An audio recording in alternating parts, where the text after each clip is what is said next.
Hey everyone, welcome back to the Java Brick Breaker game tutorial. In episode 3, we made the ball move and bounce around the window. In this episode, we'll make the paddle move left and right when you press the keyboard arrow keys. Let's get coding. First, open your gamepanel.java file in NetBeans. We'll add keyboard controls here. We need to make our panel respond to keyboard input. So, let's make gamepanel implement keyListener. Import keyListener interface and keyEvent class to the game panel. Update your class declaration.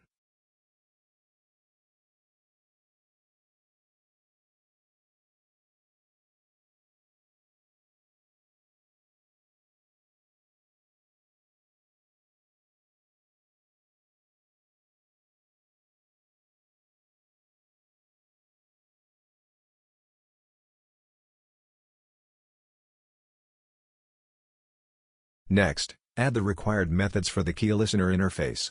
NetBeans may auto-suggest them, or you can paste this code.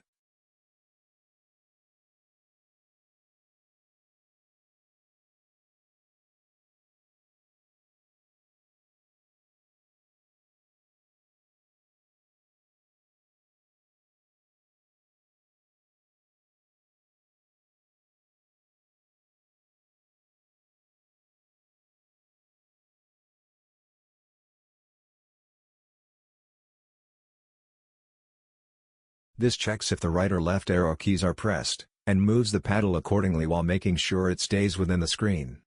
To make this work, we must register the listener and request focus so the panel captures key presses. First, it checks if the right arrow key is pressed, that's keyEvent virtual keyWrite. If it is, it checks if the paddle is not too far to the right side of the window. If there's still space, it moves the paddle 20 units to the right by increasing paddlex by 20. Next, it checks if the left arrow key is pressed, keyEvent virtual keyLeft. If it is, it makes sure the paddle is not already at the very left edge.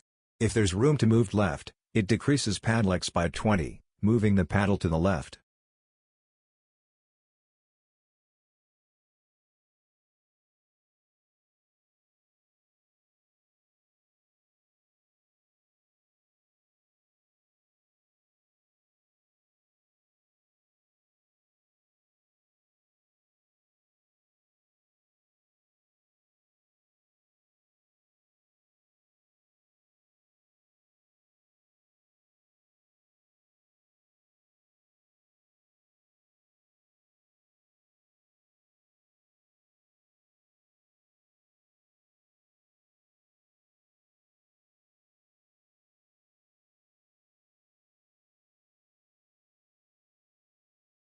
So, this code simply lets you move the paddle left and right within the screen boundaries using your arrow keys. Add this line to your constructor after set focusable true. Save your changes and run game-window.java.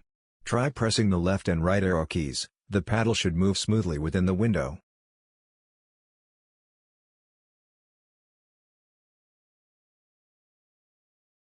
In the next episode, we'll handle ball and paddle collision so the ball bounces back when it hits the paddle. Don't forget to like and subscribe for more Java game development tutorials. See you soon.